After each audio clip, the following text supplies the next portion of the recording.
Hello, my dear students. This is Privat Giri, Assistant Professor at the Department of Mass Communication, Salesian College, Sonada.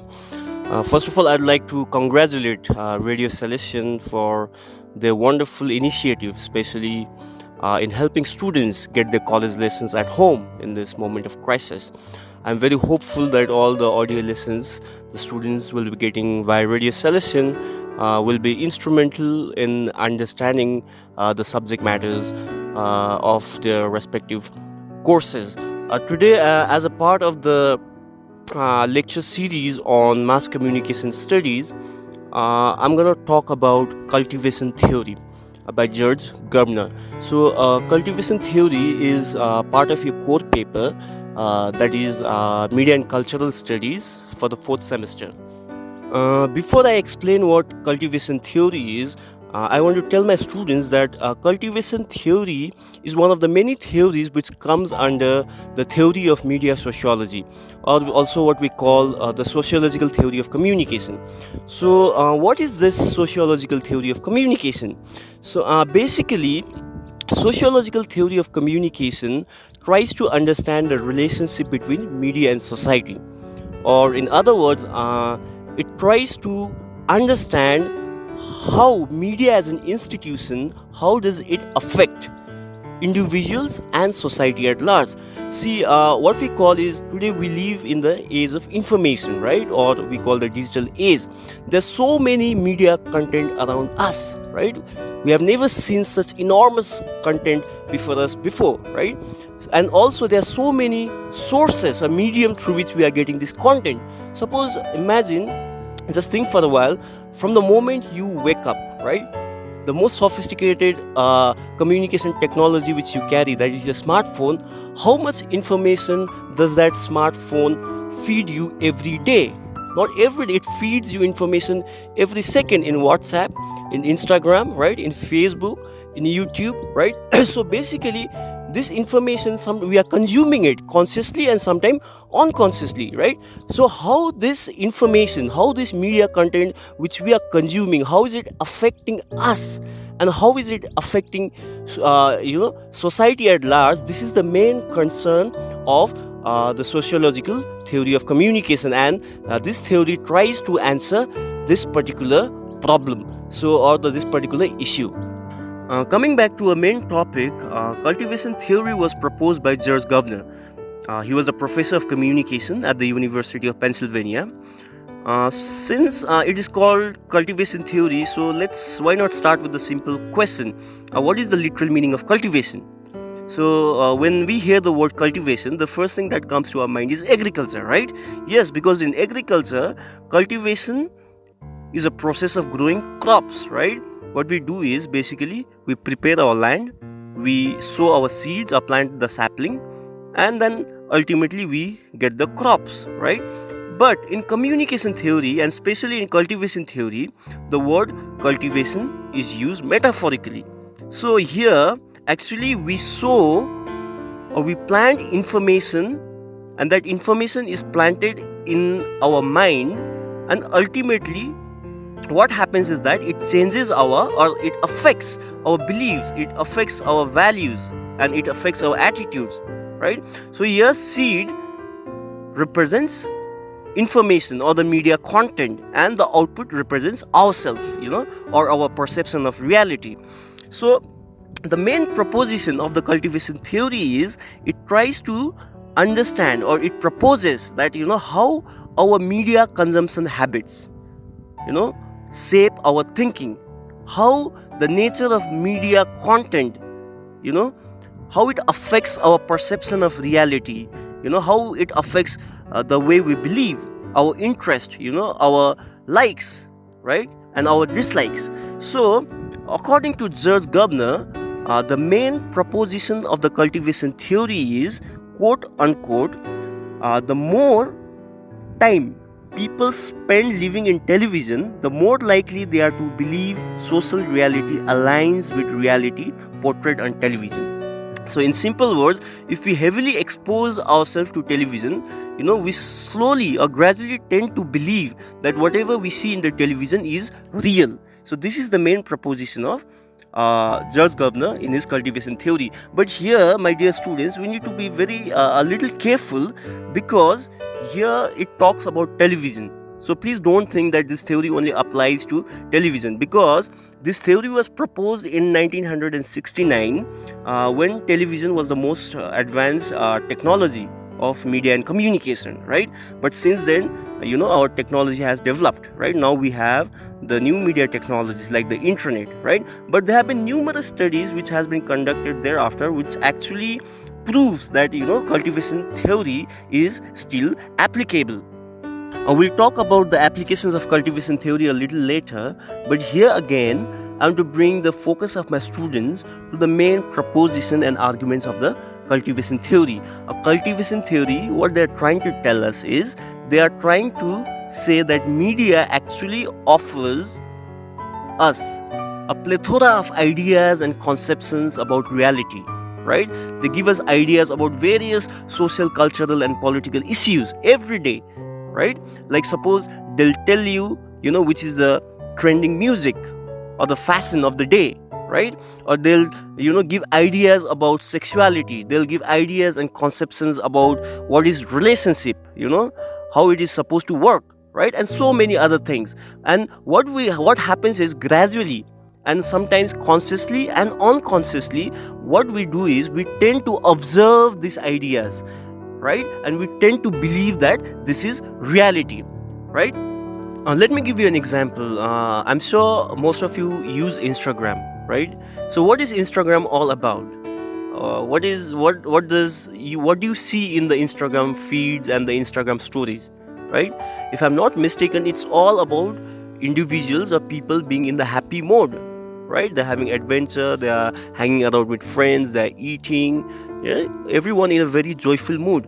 But is this the reality of an individual human being, right? Is it always so that we as individuals are always in the happy mode? Don't we feel sad? But that aspect of reality is never been reflected in Instagram or in other social media platforms as well. And there have been studies conducted, that people who have been sitting at home and who are not getting this kind of joyful moment, seeing all these kind of stories and contents of the friends having fun and doing so many things, actually these things are having a very negative psychological impact on those people who are sitting at home and just viewing stories and content, and actually pushing them towards depression, right? And similarly also, there have been studies conducted that actually people or individuals are just going out and hanging around in restaurants, right? Or having going out and having fun, and they're clicking pictures just to put those pictures in the Instagram stories, so that even their friends think that even they're having a kind of a joyful life, right? So this is something, the sad reality of life. This is something how actually media reflects one part of reality and obscures you from the other part, right? And this is what exactly cultivation theory is also trying to propose. Another example of the application of cultivation theory was conducted by Paul Lazarsfeld. It was an experimental study where 20 kids were made to see violent cartoons for 3 days, and they were let out in their natural settings, and they were observed.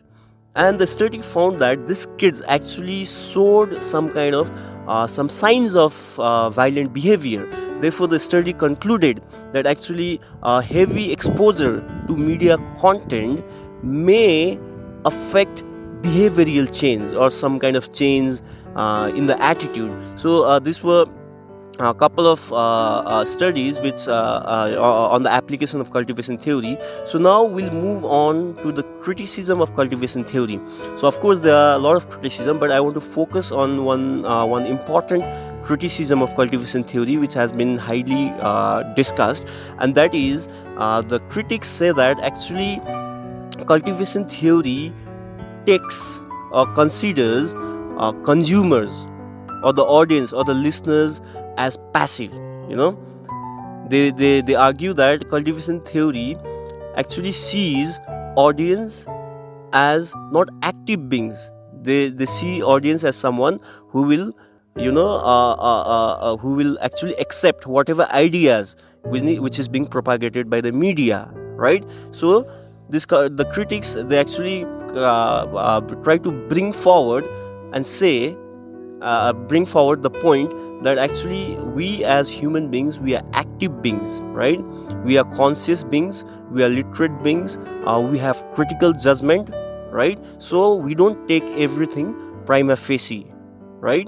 We also curate things according to our own mental capacity or our own psychological capacity, right? So this is the main argument of the critics. They say that, again I'm going to repeat, we as human beings are active beings, and we have a critical judgment, a critical thinking capacity, and accordingly we do not accept or believe in whatever media has to say, right? So this reminded me of a small event. Let's call it an event that happened to me recently. After a long time, my friend called me, and I was at home, and I was talking about the so-called corona pandemic, and then suddenly he asked me about my whereabouts, and I told him that I'm in Mirik, and I said that it's a very isolated place here, so I'm enjoying. And because there are only 3 homes out here, and within the 1 kilometer radius there's no other settlement, then he asked me suddenly, aren't you scared there, like staying in such isolated place? Then I asked why, and he said, maybe some robbers will come and rob you, don't you feel scared? And I said, no, I don't think so. We have been staying here for such a long time, such incident has never happened before. Then I just thought for a while, and I asked him, what made you think that the robbers will come and rob me? And he paused for a while, and then he answered me, oh, I don't know, but maybe I'm watching Money Heist, nowadays, right? And Money Heist is a crime series, television series, crime television series, which you'll find in Netflix. So maybe, and he said, maybe I'm watching so much of these things about crime and people getting robbed and all these things. So maybe because of that, it made me think that. So with this, I want to conclude that, of course, what cultivation theory says is relevant in so many contexts, right? Like we can't deny the fact that the media content or the information what we get every day, we can't deny that it does not affect us, right? It does not shape our belief, it does not shape our behavior, it does not shape our thinking, right? But it's also not necessarily mean that we tend to believe everything the media gives us or the media feeds us, right? So as an audience, or as a students or audience, or the consumers of media content in this media saturated world, right? In what we call, in this age of information overdose, we need to be a little bit careful and also use our critical judgment, our critical thinking, right? We need to be a little wise and always not take everything for granted, and always try to curate media content, and try to curate media content and try to use your own conscience to actually evaluate it, and also believe it, and also not believe it. So with this, I want to end this short lecture on cultivation theory. I'm hopeful that all of you were able to understand me, or I'm very hopeful also that it will be helpful for your understanding of your own on your own syllabus. So with that also, if you have any kind of questions, any kind of feedback, then you can always put forth your queries. You can contact me in my WhatsApp number, that is 7585905517. I'm again repeating, 7585905517. 17. So you can put forth your queries in form of questions, or in audio, text, or whatever format you would like to do it in. So you can always put forth your queries. I'll try to answer back address your queries in my next session. So with this, again, I also would like to thank Radio Selection for this wonderful initiative. Hope to again get back to you soon in coming days. Okay, thank you.